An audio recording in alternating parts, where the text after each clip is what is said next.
ये पहली एनिवर्सरी थी। साल भर शादी के बाद कैसे निकल गया पता ही नहीं चला। दोनों का कहना था कि उनकी अरेंज्ड लव मैरिज थी।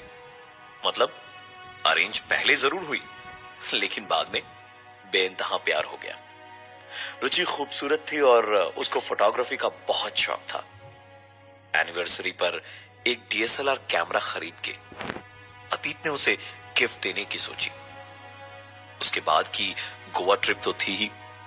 जब दुकान पे पहुंचा तो एक से एक कैमरा दिखे, लेकिन एक जिसमें ढेर सारे फीचर्स थे और पसंद का मॉडल भी था, वो किसी का इस्तेमाल किया हुआ कैमरा था। अतीत जानता था कि रुचि इससे ज्यादा खुश किसी और चीज से नहीं होगी। उसने लेंस वगैरह चेक किए और शॉप में ही लगे 2 शीशों की तस्वीरें खींची। पिक्चर क्वालिटी बहुत ही अच्छी थी।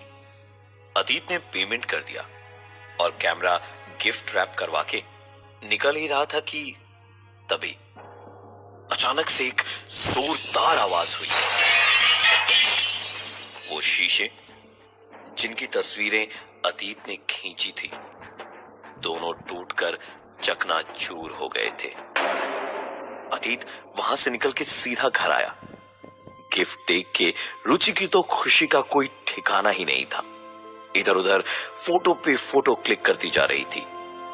बाहर उनके घर के गार्डन में एक पेड़ था जो दिन में खूबसूरत और रात में बहुत डरावना लगता था।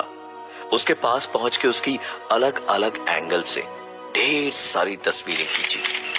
एक चिड़िया का घोंसला भी था उसी पेड़ पे। उसकी शाख पे अपने चूजों को खाना खिलाते हुए चिड़िया की कई सारी तस्वीरें उसने खींची। एक कुत्ता जो उनका अपना था, उसका भी रुचि ने अलग अलग एंगल से ढेर सारी तस्वीरें ली। रात को एनिवर्सरी पे उनके डिनर का प्लान था, लेकिन एक तेज आंधी ने उनका यह प्लान चौपट कर दिया। पर रुचि काफी खुश थी, क्योंकि जो कैंडल लाइट डिनर वो लोगों के बीच में करने वाले थे, वो अब घर पे आराम से अकेले में कर पाएंगे। पूरी रात लाइट नहीं आई। अंधेरा घना था। बादलों की आवाज बहुत थी और बाहर मूसलाधार बारिश थी। सुबह तक आसमान साफ हो गया था, लेकिन कुछ तो अजीब था इस नई सुबह में, क्योंकि कुत्ते के भौंकने की आवाज नहीं आ रही थी। रोज सिर्फ 1-2 चिड़िया ही आवाज करती थी, लेकिन आज तो जैसे पूरे शहर की टिटहरियों की डरावनी आवाज मानो जैसे उसके घर के बाहर से ही आ रही हो। रुचि ने झांक के खिड़की से बाहर का मंजर देखा तो पता आया कि बाहर मातम का माहौल क्यों छाया हुआ था। वो बूढ़ा पेड़ बिजली के गिरने से जल चुका था। उनका कुत्ता पेड़ की एक भारी डाली से दब के मर चुका था, और इन सब के बीच चिड़ियों के बच्चों का बचना तो नामुमकिन ही था। ये बस एक छोटी सी शुरुआत थी रुचि और अतीत की जिंदगी में आने वाले तूफान की। अगले दिन अतीत बाहर किसी काम से निकला हुआ था। घर पे रुचि अकेली ही थी। उसे काफी थकान लग रही थी, इसलिए दोपहर को वो सो गई। रुचि की यह गहरी नींद एक आवाज से टूटी।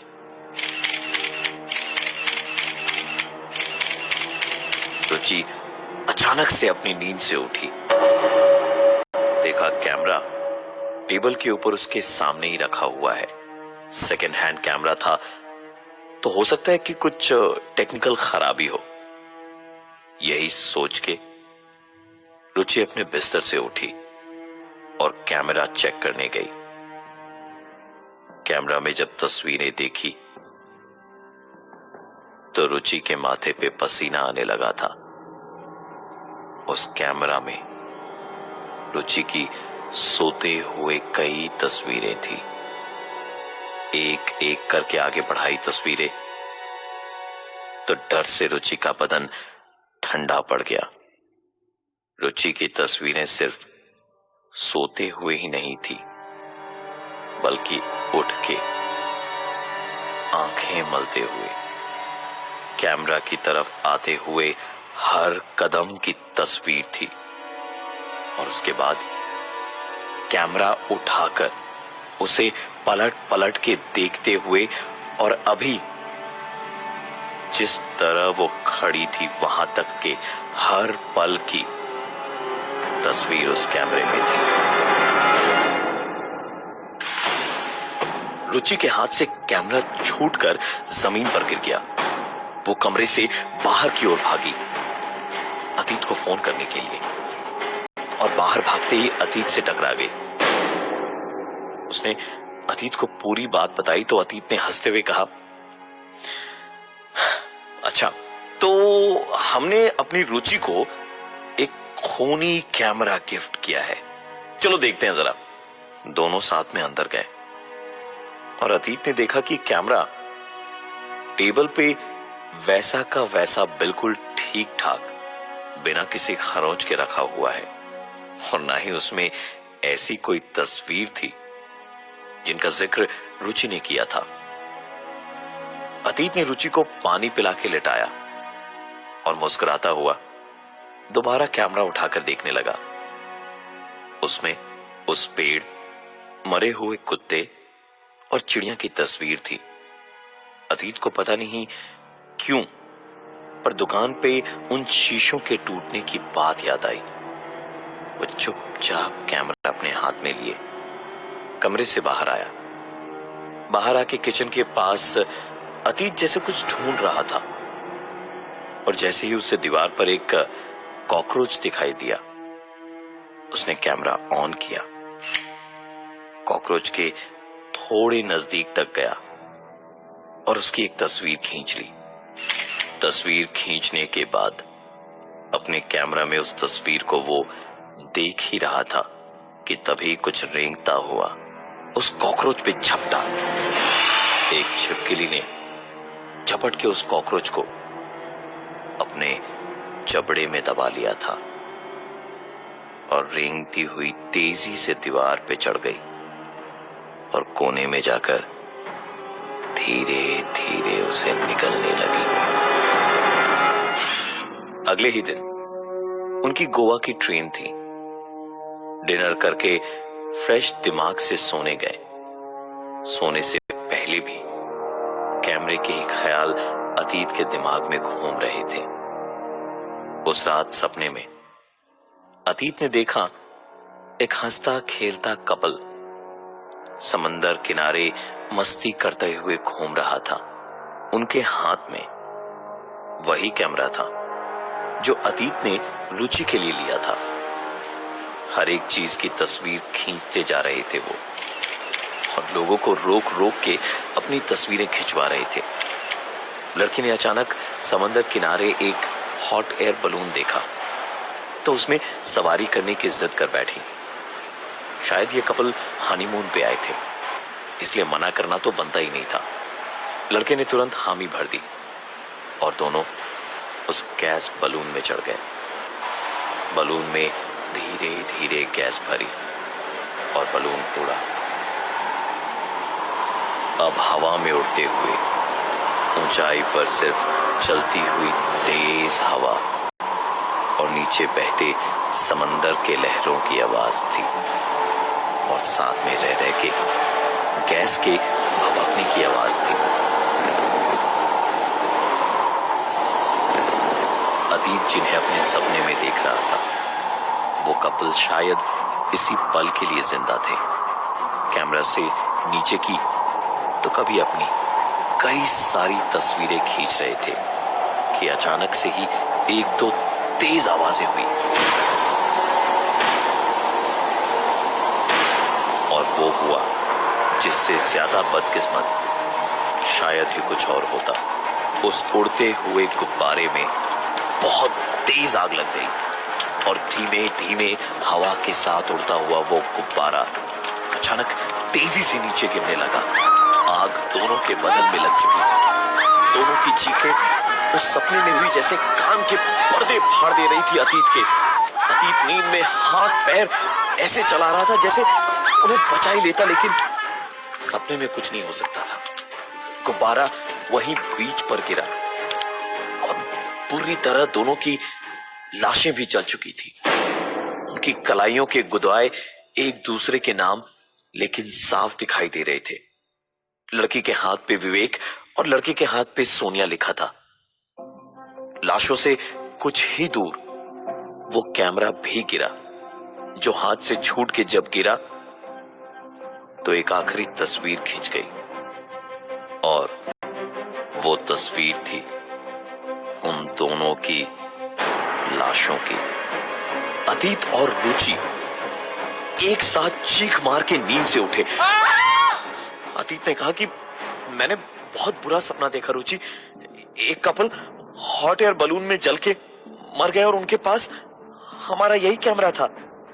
ये सुनकर रुचि ने जो कहा वो मुमकिन ही नहीं था। वो डरी डरी सी अतीत की ओर पलटी और उसने कहा, मैं भी यही सपना देख रही थी।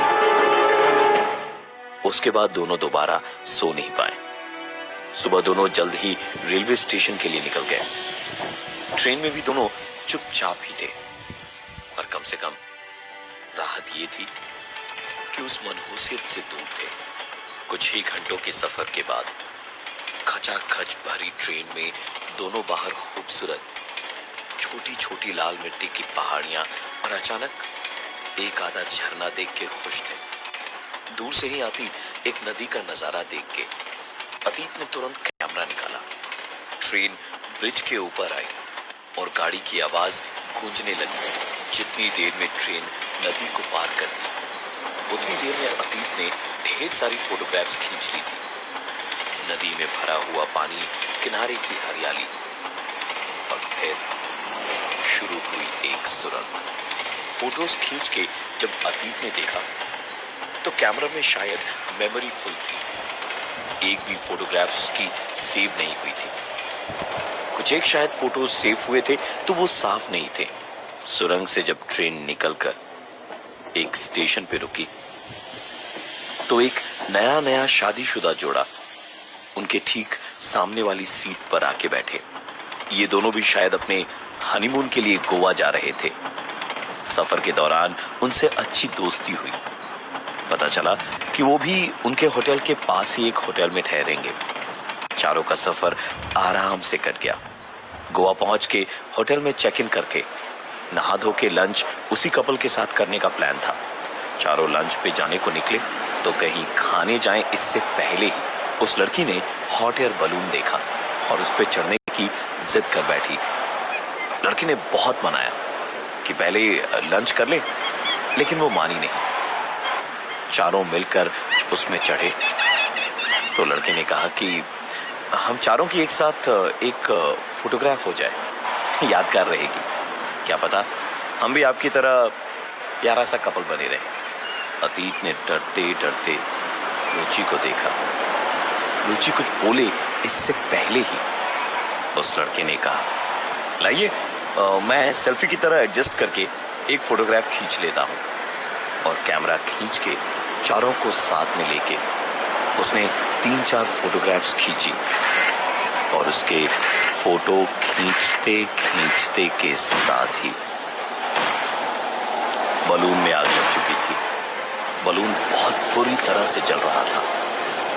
अतीत और रुचि एक दूसरे का हाथ पकड़े हुए थे और वो दोनों एक दूसरे का। बलून काफी तेजी से नीचे गिर रहा था और गिरते गिरते ही रुचि और अतीत की नजर उन दोनों की कलाइयों पर गई। लड़की की कलाई पे लिखा था विवेक और लड़के की कलाई पे सोनिया। इसके बाद की घटना के बारे में अतीत और रुचि दोनों में से ही किसी को कुछ याद नहीं है। गुब्बारे के मलबे के साथ अतीत और रुचि भी समंदर में गिरे। 2 दिन हॉस्पिटल में रहने के बाद होश आने पे पुलिस को उन्होंने सोनिया और विवेक के बारे में बताया।